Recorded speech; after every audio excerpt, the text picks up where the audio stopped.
Hello everyone, good morning guys. कैसे हैं आप? तो आज है दिन शुक्रवार का और आपका स्वागत है मेरे चैनल में। सुबह के 7 बज रहे हैं और यहाँ जो है सुबह सुबह मेरी शुरू हो गई है कुकिंग। तो मैं बच्चों के लंच के लिए बना रही हूँ आलू गोभी की सब्ज़ी। तो जी देखिए, एक जैसे दिन हो रहे हैं, मंडे टू फ्राइडे का यही मेरा रूटीन अक्सर सभी माँओं का होता है। लेकिन जैसे ये जॉब वाले बच्चे और हस्बैंड जो है ना वीकेंड का वेट करते हैं ना, अब मैं भी करती हूँ ताकि मैं ना आराम से देर तक सोती रहूँ। यहाँ पे लंच पैक हो गया है और अब मैं यहाँ पे देखिए जो मेरे बचे हुए थोड़े से एक्स्ट्रा काम हैं वो कर रही हूँ। तो जी काम कभी ख़त्म होते नहीं हैं, वो तो मैं ना थोड़े से काम इग्नोर कर देती हूँ ताकि मैं ना थोड़ा रेस्ट कर पाऊँ। अगर मैं नहीं रेस्ट नहीं करूँगी तो फिर मेरी तबीयत ख़राब हो जाएगी। तो ये मेरे थोड़े से पेंडिंग काम है ये वाला, तो मैं इसको कर रही हूँ आज। तो ये मेथड आप देख लीजिए। तो चावल जो है मैं इनको सेव करके रख रही हूँ। तो गाइज़ काम का तो ये है, लगा ही रहेगा। बस गर्मी यूँ कह रही है कि थोड़ा सा रेस्ट भी कर लो।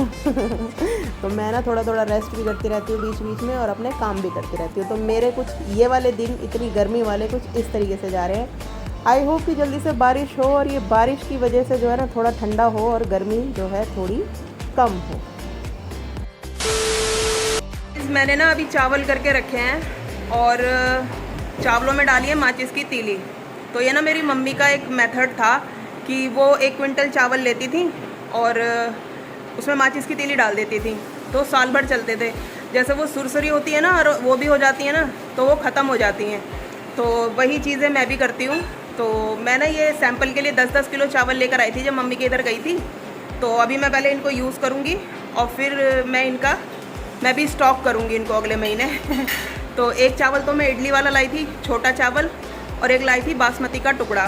क्योंकि समटाइम्स ना पूरा जो बासमती राइस होता है ना वो अच्छा नहीं लगता मुझे, बासमती का टुकड़ा बहुत टेस्टी लगता है। तो मैं सैंपल के लिए लेकर आई। नेक्स्ट मंथ ना मैं इसको स्टोर करूँगी और लाके, और या तो 2-3 महीने में करूँगी या नेक्स्ट मंथ करूँगी, जब भी करूँगी आपको दिखाऊँगी।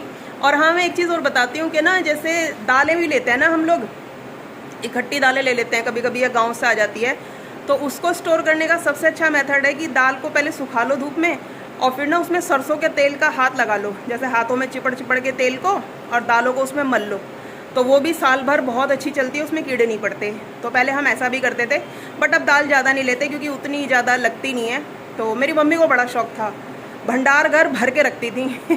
मैं भी रखती हूँ बट अब उतना नहीं रखती क्योंकि उसको ना मैनेज करना बड़ा कठिन हो जाता है समटाइम्स। तो दालें वगैरह तो मैं उतनी नहीं लेती। हाँ, चावल ज़रूर रखती हूँ मैं। 4 तरह का चावल मेरे पास होता ही है हमेशा, तो मैं इसी तरह से रखती हूँ। मैंने 2 साल हो गए गोल्डन सेला मंगाया था, वो हमारे गांव में ही मिलता है। बहुत ही बढ़िया चावल है, इतना लंबा हो जाता है वो बनने के बाद, इतना लंबा सच में। तो उसको मैंने ऐसे ही रखा हुआ है माचिस की तीलियाँ डाल के। आज तक भी एक कीड़ा नहीं है, एक सुरसरी नहीं है, कुछ नहीं है। बहुत अच्छे चावल रखे हुए हैं। तो इस मेथड को ना आप भी अपना के देखना, अच्छा रहेगा। तो जी अब हो गई है शाम, और शाम को जो है ये ऑफिस वाले सारे आ गए हैं और यहाँ पे फिर हम चाय बना रहे हैं और पकौड़े बना रहे हैं। तो चाय बनाने से पहले प्रियंका का ना परम कर्तव्य होता है कि या तो वो दूध गिराएगी या फिर वो चाय गिराएगी। तो वो आज उसने दूध गिरा दिया है। और यहाँ पे मैं पकौड़े बना रही हूँ। ये दाल मैंने चीले बनाने के लिए पिछले थर्सडे को भिगोई थी, फिर मैंने इसको फ्रिज में ही रख दिया। 2-3 बार मैंने इसका पानी चेंज कर दिया ताकि इसमें स्मेल ना हो। और आज मैं फाइनली इसके ना इन लोगों के लिए वड़े बना रही हूँ कि ये लोग चाय के साथ खा लें। मैंने भी खाए थे 2-3। और यहाँ पे प्रियंका जो है ट्राईपॉड का अनबॉक्सिंग कर रही है, इसको देख रही है खोल के कि ये कैसा मंगाया आपने, क्योंकि इसका मैंने खुद ही ऑर्डर किया था फ्लिपकार्ट से, मगर ये बहुत अच्छा है, इसकी क्वालिटी बहुत अच्छी है।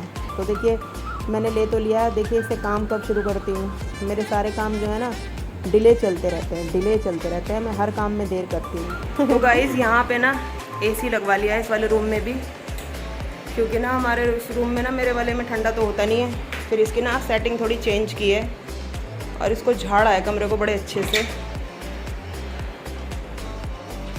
और शाम की जो है ना जोत बत्ती हो गई है। और अब मैं जा रही हूँ बाहर क्यों जा रही हूँ मैं बताऊँ आपको? गोलगप्पे खाने। मेरा गोलगप्पे खाने का मन है, तो मैंने सोचा कि बाहर जाके खा के आती हूँ, थोड़ा सा बाहर की हवा भी लग जाएगी।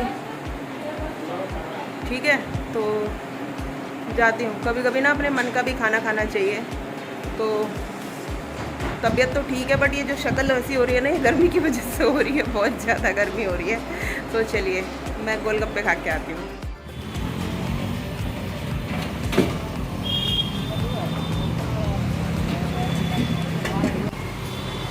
कैसा है मम्मी?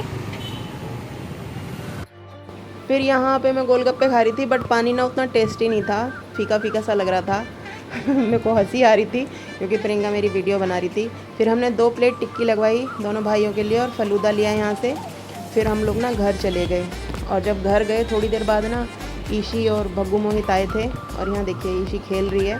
और जब ये खेलती रहती है ना, हम सब इसको बैठ के ना देखते रहते हैं। अपनी भाषा में कुछ कुछ बोलती है, कुछ वर्ड समझ में आते हैं, कुछ नहीं आते। और इसको बेबी की तरह सुला रही है, उसको लोरी सुना रही है स्पाइडरमैन को। तो ये अच्छी लग रही थी ऐसे करते हुए। तो यहाँ पे देखिए पेन से फूल बनवा के ना मेहंदी दिखा रही है आपको। तो चलिए guys, bye bye, take care.